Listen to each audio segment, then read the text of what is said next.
मेहुल गांवों की सैर कर रहा था और पास ही एक गांव का जमींदार शिकार के लिए जंगल में गया था, लेकिन काफी रात तक वो वापस नहीं लौटे तो उनके छोटे भाई को चिंता होने लगी थी। रात भर इंतजार करने के बाद सुबह होते ही सुल्तानपुर के जमींदार का छोटा भाई अपने आदमियों के साथ जंगल में पहुंच जाता है और जंगल में अपने बड़े भाई को ढूंढने लगता है। जंगल के बीच में पहुंचते ही वो देखता है कि तालाब के पास में उसका भाई नीचे पड़ा हुआ है। वो और उसके सारे आदमी दौड़कर जमींदार के पास पहुंच जाते हैं, लेकिन जमींदार मर चुका था। मेहुल भी उस समय गांव के पास में था। जब उसे यह खबर मिलती है तो वो तुरंत जंगल में पहुंच जाता है और वो उस जमींदार की डेड बॉडी के पास में जाता है जो तालाब के किनारे पड़ी हुई थी। डेड बॉडी के आसपास बहुत सारे लोग और उनका छोटा भाई भी खड़ा हुआ था। मेहुल सीधे जमींदार के छोटे भाई के पास जाता है और उससे कहता है, मैं डिटेक्टिव मेहुल हूँ, मुझे पूरा मामला बताओ। यहाँ पर सोचने वाली बात यह है कि मेहुल को कैसे पता चला कि वही जमींदार का छोटा भाई है। यहाँ तो इतने सारे लोग हैं, सोचिए सोचिए लॉजिकल आर्मी।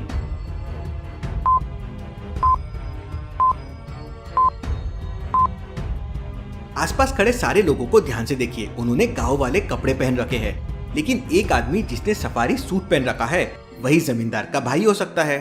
मेहुल के पूछने पे वो बताता है कि बड़े भैया दोपहर को बंदूक और तलवार लेके शिकार के लिए निकले थे, लेकिन रात तक घर नहीं आए और जब सुबह आकर मैंने यहाँ देखा तो वो पड़े हुए थे। लगता है किसी जानवर ने भैया को मार दिया होगा। हो सकता है, क्योंकि मैंने सुना है इस जंगल में बहुत ही खूंखार जानवर रहते हैं।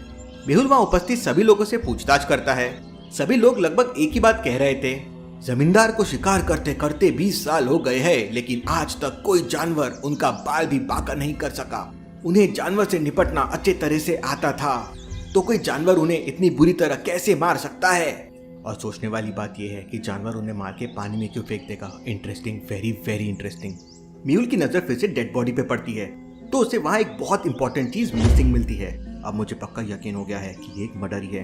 लॉजिकल आर्मी, क्या आप सोच के बता सकते हैं मेहुल को क्या मिसिंग लगा जिससे वो समझ गया कि एक मर्डर ही है? सोचिए सोचिए।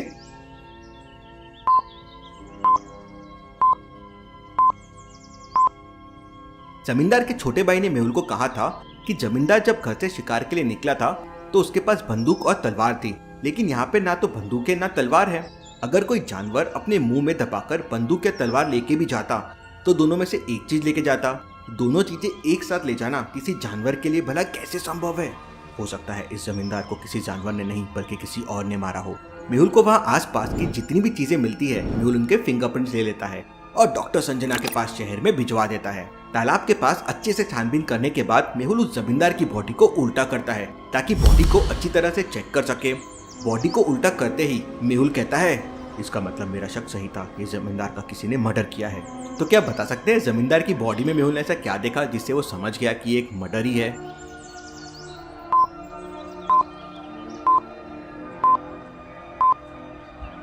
ध्यान से देखिए, जमींदार की बॉडी मतलब पीठ पर एक गोली लगी हुई है। इसका मतलब किसी ने जमींदार को गोली मार दी है और ना कि उसे किसी जानवर ने मारा है। गोली इसकी बॉडी को आर पार नहीं हुई, इसका मतलब गोली काफी दूर से मारी गई होगी। हो सकता है जब ये जमींदार तालाब के किनारे पानी पीने आया हो किसी ने पीछे से उसे गोली मार दी, पर ऐसा किसने किया होगा और क्यों किया होगा? मेहुल वह आसपास जंगल में छानबीन कर रहा होता है कि तभी उसके पास एक और कॉल आता है कि पास ही में एक और गाँव में एक जमींदार की मौत हो गई है। मेहुल तुरंत वहाँ पहुँच जाता है। उस जमींदार की मौत भी जंगल में शिकार करने के दौरान हुई थी। मेहुल गाँव में उस जमींदार के घर पहुँच जाता है। मेहुल वहाँ पहुँचकर एक आदमी से कहता है, मुझे कॉल पर बताया गया था कि एक जमींदार की मौत जंगल में शिकार के दौरान हुई है, फिर उसकी लाश घर पे कैसे आ गई? तब वो गांव वाला आदमी कहता है, सर जमींदार की मौत काफी देर पहले हुई थी और उनके परिवार वाले उनकी डेड बॉडी को वहां से उठाकर घर ले आए। मेहुल उस डेड बॉडी के पास जाता है और ध्यान से देखता है, इस जमींदार का भी मर्डर हुआ है। क्यों लॉजिकल आर्मी, मेहुल को ऐसा क्यों लगा कि इस जमींदार का भी मर्डर हुआ है? सोचिए सोचिए।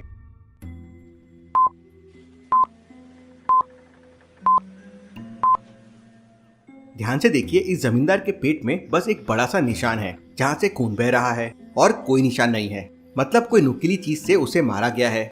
अब अगर कोई जानवर अपने नाखून से मारता तो काफी ज्यादा मार्क्स होते, ना कि बस एक mark. Interesting, very very interesting. कोई जमींदारों को मार क्यों रहा है? जल्दी से जल्दी मुझे पता लगाना होगा। मेहुल वहाँ उपस्थित एक आदमी से कहता है, क्या तुम मुझे जंगल में उस जगह का पता बता सकते हो जहाँ पर इस जमींदार की मौत हुई थी? तब वो आदमी कहता है, जरूर, चलिए मेरे साथ। मेहुल उस आदमी के साथ जंगल में पहुंच जाता है।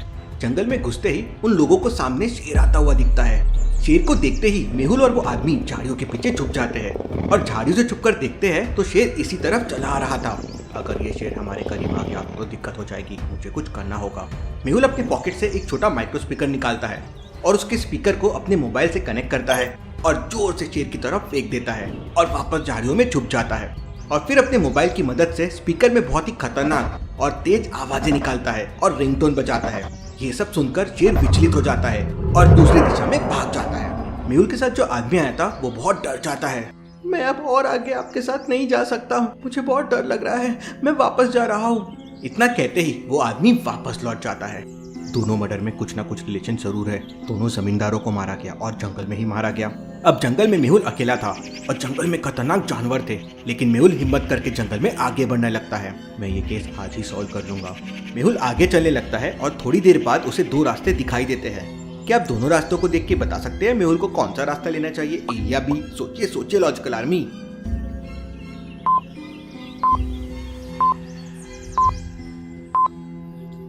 मेहुल दूसरे वाले रास्ते पर जाएगा क्योंकि वह जमींदार जंगल में शिकार करने के लिए गया था। अब वो उस रास्ते पर ही गया होगा जहाँ पर उसे बहुत सारे जानवर मिल सके। पहले रास्ते पर कोई भी जानवर के पैरों के निशान नहीं है और दूसरे रास्ते पे बहुत सारे जानवरों के पैरों के निशान है। मेहुल दूसरा रास्ता लेता है और आगे बढ़ने लगता है। थोड़ी देर बाद मेहुल उस जगह पर पहुंच जाता है जहाँ पर जमींदार की मौत हुई थी। वहाँ पर बहुत सारे लोगों के पैरों के निशान थे और खून के कुछ धब्बे अभी भी जमीन पर साफ साफ दिखाई दे रहे थे। गांव वाले उस जमींदार की डेड बॉडी को लेने आए होंगे, इसलिए यहाँ पर इतने सारे लोगों के पैरों के निशान हैं। मुझे कोई ना कोई सुराग यहाँ जरूर मिल जाएगा। तभी मेहुल को किसी के होने का एहसास होता है। कोई पीछे से आके मेहुल को धक्का देता है। मेहुल गिर जाता है और अपनी गन निकाल के फायर ही करने वाला होता है कि आलिया हंसने लगती है। सर मैं हूँ, आप मुझे अकेले छोड़ के चले गए थे, लेकिन मैं आपको अकेला नहीं छोड़ती हूँ। आलिया छोटी बच्ची हो क्या, अभी मैं तुम पे गोली मारने वाला था। फिर आलिया मेहुल को एक अंगूठी देती है और बताती है कि उसे ये जंगल में इसी जगह के पास में मिली थी। अंगूठी बहुत ही कीमती थी। ये अंगूठी तो बहुत कीमती है, जरूर जमींदार की होगी। तभी आलिया मेहुल को बताती है कि दोनों जमींदार रिश्तेदार है। सुल्तानपुर के जमींदार का भाई ये जमींदार का जवाई है। Interesting, very very interesting. मतलब हो सकता है खून करने वाला कोई एक ही आदमी हो। वेल डन आलिया, तुमने एक अच्छा सुराग ढूंढ लिया है। मेहुल और आलिया वो अंगूठी लेकर वापस गाँव आ जाते हैं और जमींदार के बेटे से पूछते हैं, क्या ये अंगूठी तुम्हारे पापा की थी? तब वो लड़का कहता है, नहीं सर, मेरे पापा ऐसी कोई भी अंगूठी नहीं पहनते थे। Interesting, very very interesting. अब तो पक्का ये अंगूठी खूनी की है और खूनी बड़े घर का है जो इतनी महंगी अंगूठी पहनता है। मेहुल फिर वो अंगूठी लेकर गांव के सुनार के पास जाता है और उसे उस अंगूठी के बारे में पूछता है। तो वो सुनार कहता है, हाँ, अंगूठी मैंने ही बनाई थी। ये अंगूठी मैंने सुल्तानपुर के जमींदार के छोटे भाई के लिए बनाई थी, वो इस गाँव के दामाद है। मेहुल तुरंत समझ आता है कि ये सब सुल्तानपुर के जमींदार के छोटे भाई ने ही किया है, वरना उसकी अंगूठी यहाँ कैसे आती, जबकि वो इस वक्त सुल्तानपुर में है। मेहुल सुल्तानपुर जाकर तुरंत उसके भाई को पकड़ लेता है और फिर वो भाई सब सच बता देता है कि उसने ये सब अपने भाई की जायदाद और अपनी पत्नी के मायके की जायदाद हड़पने के लिए किया था। इस प्रकार मेहुल ये केस सॉल्व कर लेता है और उसे पकड़ लेता है। डिटेक्टिव मेहुल और आलिया रॉक्स।